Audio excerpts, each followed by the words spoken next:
सिर्फ अपना स्वार्थ सोचने वाले इन लोगों को यूपी का विकास पसंद नहीं आ रहा। हालात तो ये हैं कि इन लोगों को पूर्वांचल के विकास से, बाबा के काम से, विश्वनाथ धाम के काम से भी आपत्ति होने लगी है। मुझे बताया गया है कि बीते रविवार काशी विश्वनाथ धाम में दर्शन के लिए 1.5 लाख से ज्यादा श्रद्धालु पहुंचे थे। यूपी को दशकों पीछे धकेलने वाले इन लोगों की नाराजगी अभी और बढ़ेगी।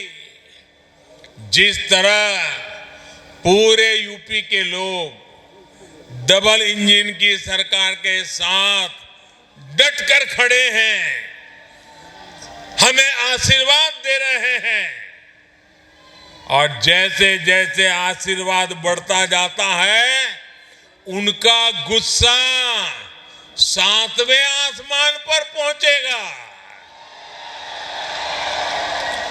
त्रिलोचन महादेव की,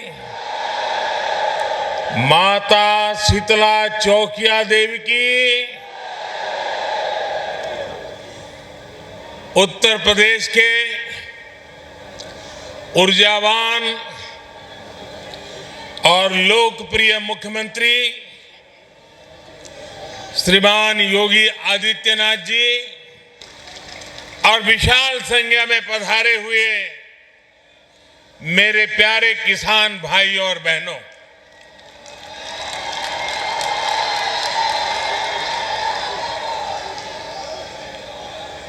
वाराणसी के इस पिंडरा क्षेत्र के लोगन के प्रणाम करत हैला।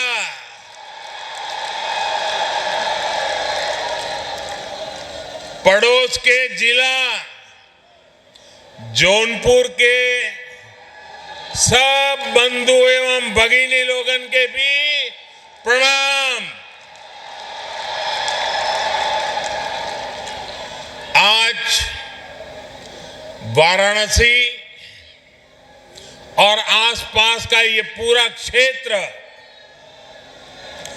एक बार फिर से पूरे देश, पूरे उत्तर प्रदेश के गांवों, किसानों, पशुपालकों के लिए बहुत बड़े कार्यक्रम का साक्षी बना है। आज का दिन इतिहास भी विशेष है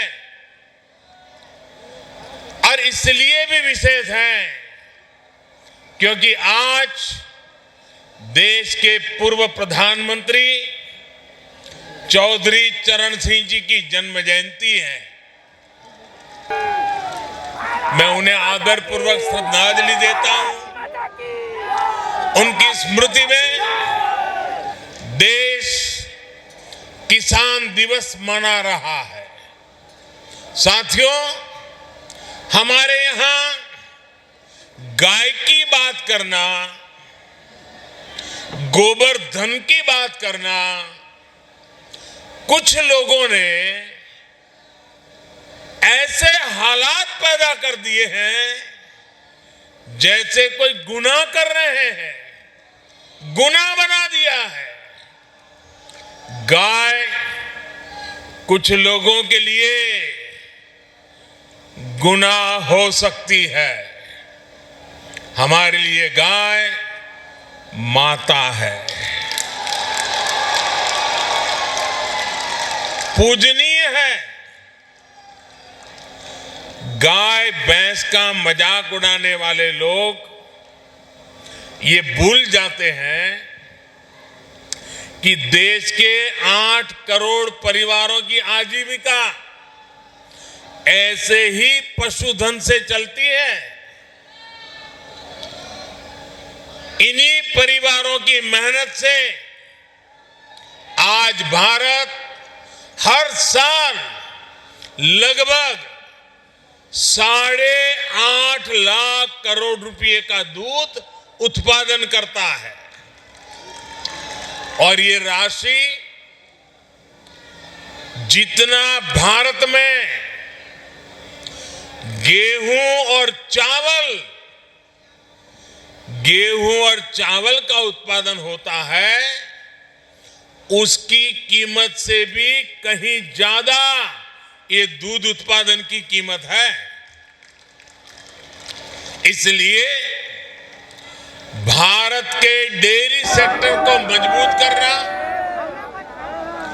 आज हमारी सरकार की सर्वोच्च प्राथमिकताओं में से एक है।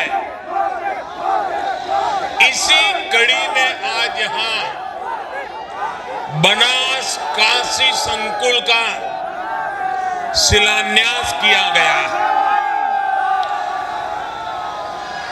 साथियों, अब मैदान छोटा पड़ गया है, जगह नहीं है, आप वहीं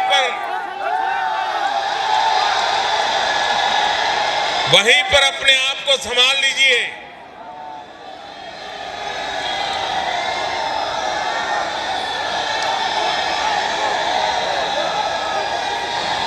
बनास डेयरी से जुड़े लाखों किसानों के खाते में करोड़ों रुपए ट्रांसफर किए गए हैं।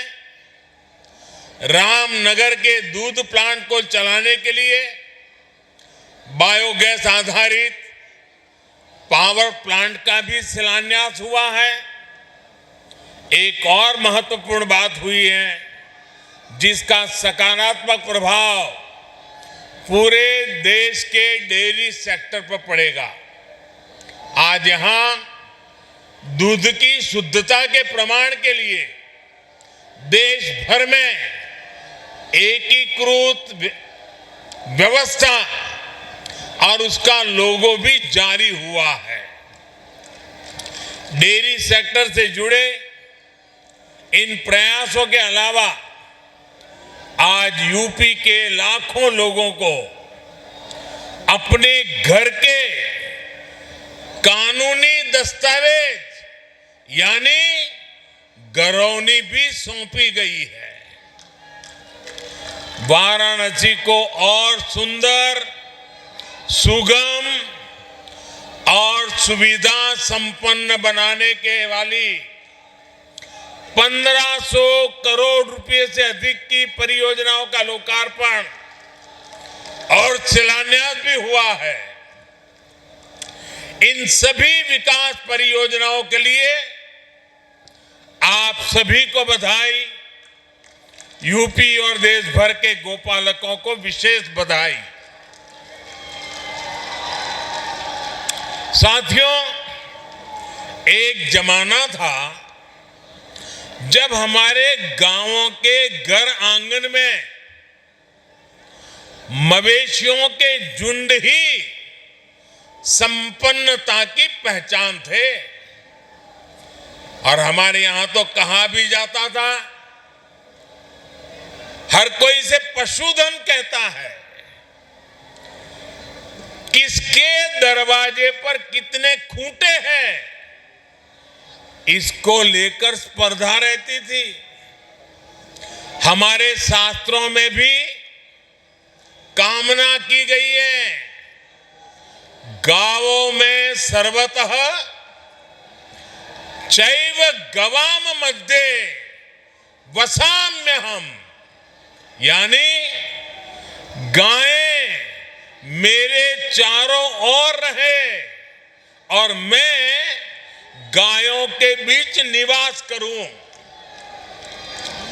ये सेक्टर हमारे यहां रोजगार का भी हमेशा से बहुत बड़ा माध्यम रहा है, लेकिन बहुत लंबे समय तक इस सेक्टर को जो समर्थन मिलना चाहिए था वो पहले की सरकारों में मिला नहीं। अब हमारी सरकार देश भर में इस स्थिति को बदल रही है। हमने कामधेनु आयोग का गठन किया।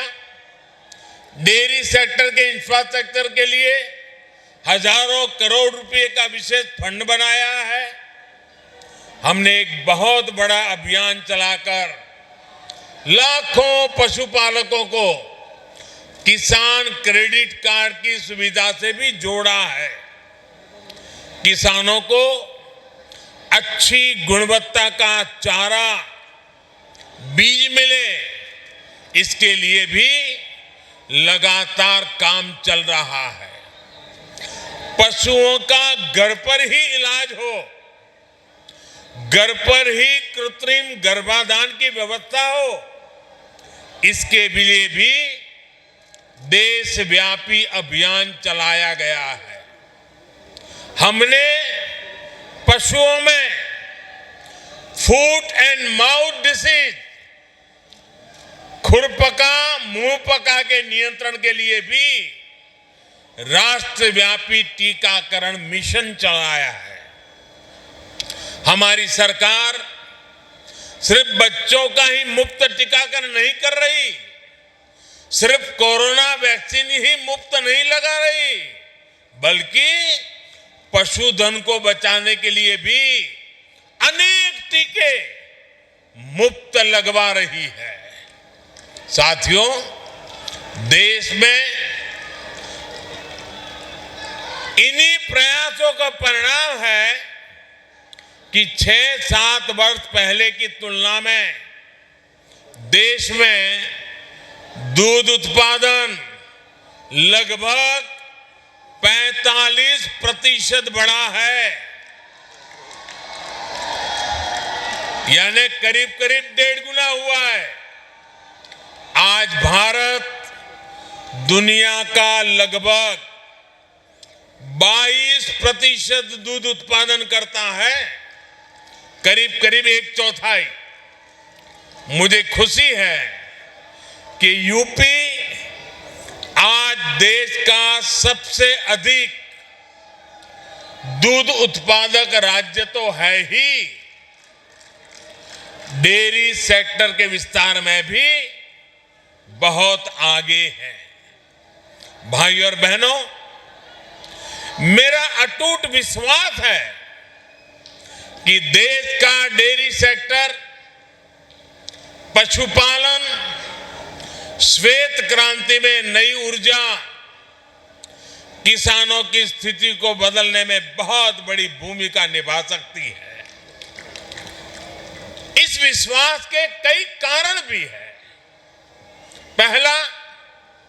पहला ये कि पशुपालन देश के छोटे किसान, जिनकी संख्या 10 करोड़ से भी अधिक है, उनकी अतिरिक्त आय का बहुत बड़ा साधन बन सकता है। दूसरा ये कि भारत के डेयरी प्रोडक्ट के पास विदेशों का बहुत बड़ा बाजार है, जिसमें आगे बढ़ने की बहुत सारी संभावनाएं हमारे पास हैं।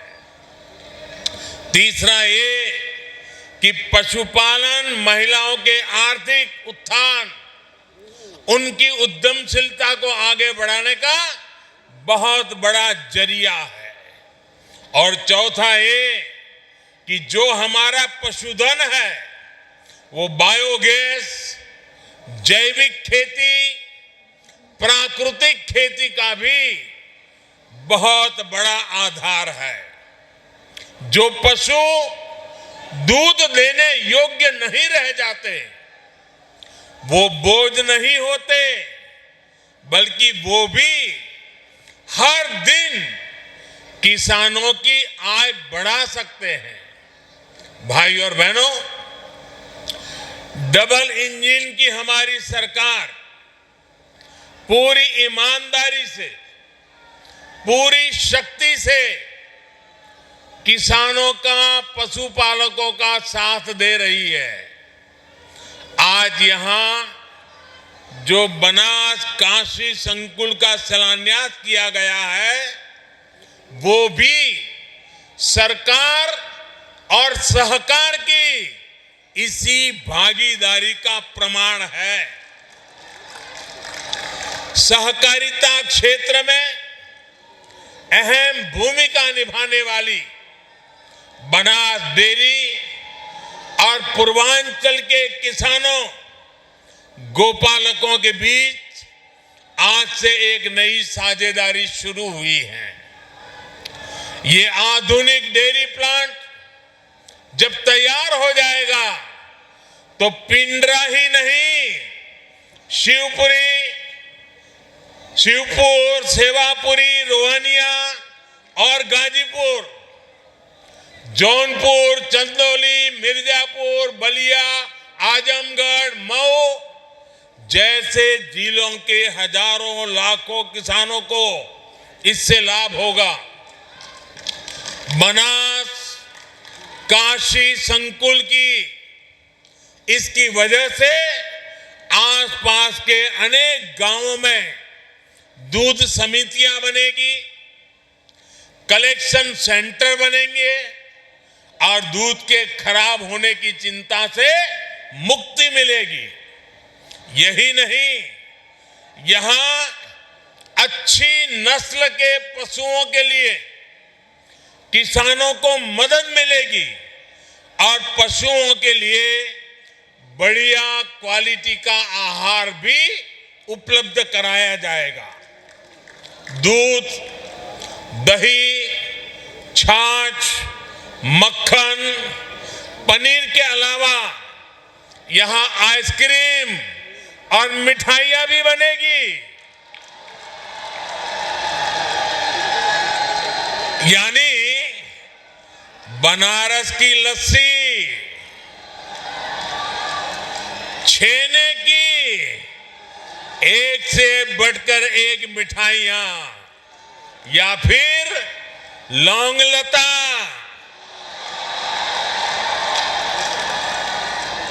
इन सब का स्वाद और बढ़ जाएगा।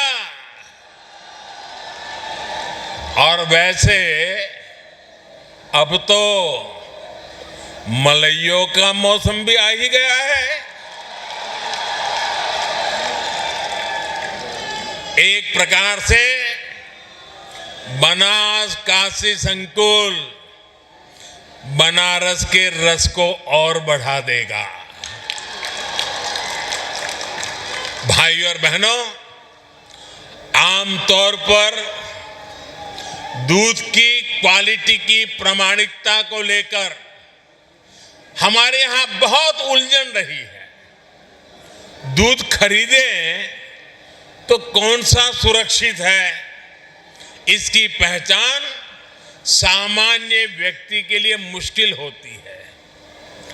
प्रामाणिकता के लिए अलग अलग व्यवस्थाओं के कारण पशुपालकों, दुग्ध संघों सहित पूरे डेयरी सेक्टर को भी अनेक कठिनाइयों का सामना करना पड़ता है। अब देश भर के डेयरी सेक्टर के लिए इस चुनौती का इसका समाधान किया गया है। आज भारतीय मानक ब्यूरो ने देश भर के लिए एकीकृत व्यवस्था जारी की है। सर्टिफिकेशन के लिए कामधेनु गाय की विशेषता वाला एकीकृत लोगो भी लॉन्च किया गया है। ये प्रमाण, ये लोगो दिखेगा तो शुद्धता की पहचान आसान होगी और भारत के दूध उत्पादकों की विश्वसनीयता भी बढ़ेगी। साथियों, आज देश की बहुत बड़ी जरूरत डेयरी सेक्टर से जुड़े पशुओं से जो अपशिष्ट निकलता है उसके सही इस्तेमाल का भी है। रामनगर के दूध प्लांट के पास बायोगैस से बिजली बनाने वाला प्लांट का निर्माण ऐसा ही एक बहुत बड़ा प्रयास है। यह अपनी तरह की ऐसी परियोजना है जिसमें डेयरी संयंत्र की सारी ऊर्जा जरूरतों को बायोगैस प्लांट से ही पूरा किया जाएगा। यानी किसान न केवल दूध से बल्कि गोबर की बिक्री से भी कमाई कर पाएंगे। आमतौर पर किसानों को गोबर की जो कीमत मिलती है उससे ज्यादा कीमत पर ये बायोगैस प्लांट किसानों से गोबर खरीदेगा। यहां जो बायो स्लरी बनेगी उसका उपयोग बायो स्लरी आधारित जैविक उर्वरकों के उत्पादनों के लिए भी किया जाएगा। जो ठोस जैविक खाद बनेगी वो रासायनिक खादों की तुलना में काफी कम कीमत पर किसानों को उपलब्ध होगी। इससे जैविक खेती, प्राकृतिक खेती का भी विकास होगा और बेसहारा पशुओं की सेवा के लिए भी प्रोत्साहन मिलेगा। साथियों, एक समय था जब भारत में नेचुरल फार्मिंग, प्राकृतिक खेती और प्राकृतिक तरीके से खेती होती थी। प्राकृतिक खेती यानी खेती में कोई बाहरी मिलावट नहीं। जो खेत से मिल रहा है, खेती में जुड़े पशुओं से मिल रहा है, वही तत्व खेती को बढ़ाने के काम में आते थे। खाद हो, कीटनाशक हो, सब कुछ प्राकृतिक तरीके से ही बनते थे, इस्तेमाल होते थे। लेकिन समय के साथ प्राकृतिक खेती का दायरा सिमटता गया, उस पर केमिकल वाली खेती हावी होती गई। धरती मां के कायाकल्प के लिए, हमारी मिट्टी की सुरक्षा के लिए, आने वाली पीढ़ियों के भविष्य को सुरक्षित रखने के लिए अब हमें एक बार फिर प्राकृतिक खेती की तरफ मुड़ना ही होगा। यही आज समय की मांग है और इसलिए अब सरकार नेचुरल फार्मिंग को बढ़ावा देने के लिए, किसानों को जागरूक करने के लिए बहुत बड़ा अभियान भी चला रही है। और आज जब हम आजादी के 75 साल आजादी का अमृत महोत्सव मना रहे हैं, तब मैं देशवासियों से, खास करके मेरे किसान भाइयों बहनों से, विशेषकर मेरे छोटे किसानों को आज किसान दिवस पर आग्रह करूंगा कि आप प्राकृतिक खेती की तरफ आगे बढ़ें। प्राकृतिक खेती खर्च भी कम होता है, उत्पाद भी बढ़ता है। ये खेती का सबसे सस्ता तरीका है, सबसे सुरक्षित तरीका है और आज के विश्व में प्राकृतिक खेती से पैदा हुई फसलों की कीमत भी बहुत ज्यादा है। ये हमारे कृषि सेक्टर को आत्मनिर्भर बनाने की दिशा में भी बड़ा कदम है। मैं देश के स्टार्टअप सेक्टर को भी, नौजवानों को भी कहूंगा कि नेचुरल फार्मिंग के आपके लिए अनेक नई संभावनाएं हैं। हमारे नौजवानों को, युवाओं को इसका पूरा लाभ उठाना चाहिए। अभी यहां मंच पर आने से पहले मुझे ऐसे कई युवाओं से मिलने का मौका मिला। सरकारी योजनाओं से जुड़ने से कितने बड़े साहसपूर्ण काम उन्होंने किए हैं, कितना बड़ा बदलाव उनके जीवन में आया है। मैं उसे सुनकर के बहुत ही आनंदित हुआ। योजनाओं के प्रति मेरा विश्वास और मजबूत हो गया। भाइयों और बहनों, गांवों को किसानों को आत्मनिर्भर बनाने, उनको अवैध कब्जे से चिंता मुक्त करने में स्वामित्व योजना की भी बहुत बड़ी भूमिका है। मुझे संतोष है कि योगी जी के नेतृत्व में यूपी इसमें भी अग्रणी है। यूपी के सभी 75 जिलों में 23 लाख से अधिक घरौनी तैयार हो चुके हैं। इनमें से करीब 21 लाख परिवारों को आज ये दस्तावेज दिए गए हैं। अपनी घर की घरौनी जब हाथ में होगी तो गरीब, दलित, वंचित, पिछड़े को अपने घर पर अवैध कब्जे की चिंता से मुक्ति मिलेगी। पिछली सरकारों के दौरान अवैध कब्जों की जो प्रवृत्ति यहां पनपी, उस पर भी लगाम लगेगी।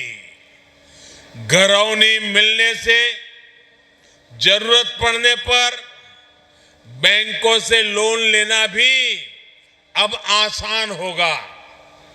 इससे गांवों के युवाओं को रोजगार, स्वरोजगार के लिए माध्यम उपलब्ध होंगे। भाइयों और बहनों, विकास की जब बात आती है तो काशी अपने आप में एक मॉडल बनता जा रहा है। पुरातन पहचान को बनाए रखते हुए हमारे शहर नूतन काया कैसे धारण कर सकते हैं, ये काशी में दिख रहा है। आज जिन प्रोजेक्ट्स का लोकार्पण और शिलान्यास हुआ है, वो भव्य काशी, दिव्य काशी अभियान को और गति देंगे। काल भैरव जी समेत शहर के 6 वार्डों में जो पुनर्विकास काम है, 700 से अधिक स्थानों पर जो सीसीटीवी कैमरे लगाए गए हैं, उससे स्मार्ट और सुरक्षित सुविधाओं की तरफ बढ़ती काशी को और बल मिला है। महान संत पूज्य श्री रविदास जी की जन्मस्थली को विकसित करने का कार्य भी तेजी से चल रहा है। लंगर हॉल के बनने से यहां देश भर से आने वाले श्रद्धालुओं को बहुत सुविधा होगी। भाइयों और बहनों, आज वाराणसी के जो चौराहे सुंदर हो रहे हैं, सड़कें चौड़ी हो रही हैं, नए पार्किंग स्थलों का निर्माण हो रहा है, उससे शहर में ट्रैफिक जाम की स्थिति में बहुत सुधार हुआ है। ये जो वाराणसी कैंट से लहरतारा होते हुए प्रयागराज की तरफ हाईवे जाता है, इस पर कितना दबाव रहता है, ये आपसे अच्छा कौन जानता है।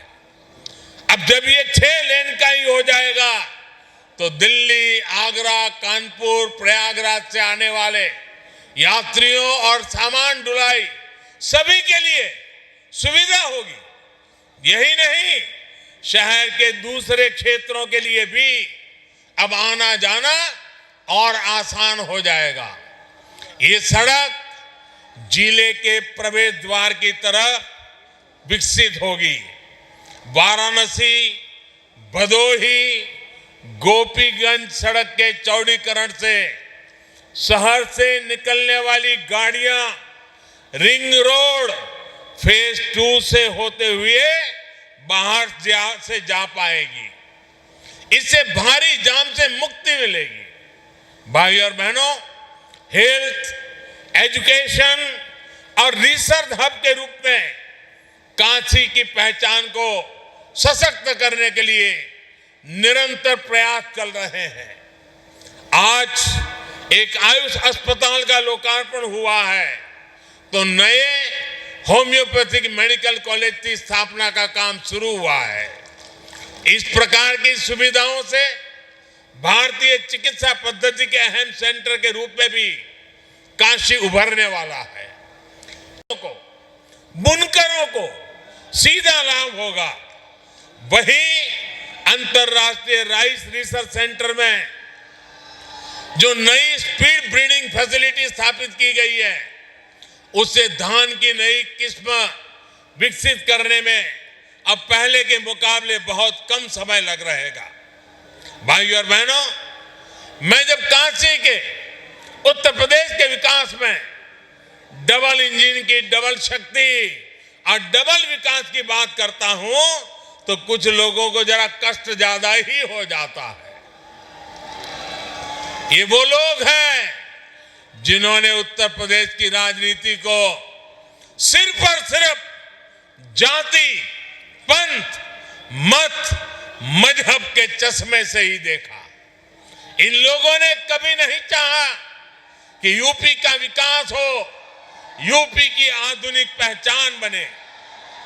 स्कूल, कॉलेज, अस्पताल, सड़क, पानी, बिजली, गरीबों के घर, गैस कनेक्शन, शौचालय, इनको तो वो विकास मानते ही नहीं है। सबका साथ, सबका विकास, सबका विश्वास और सबका प्रयास की ये भाषा भी उनके सिलेबस में, उनकी डिक्शनरी में ये बातें है ही नहीं है। उनके सिलेबस में क्या है, उनकी डिक्शनरी में क्या है, उनकी बोलचाल में क्या है, उनकी सोच में क्या है, आप सब जानते हैं। उनके सिलेबस में है माफियावाद, परिवारवाद।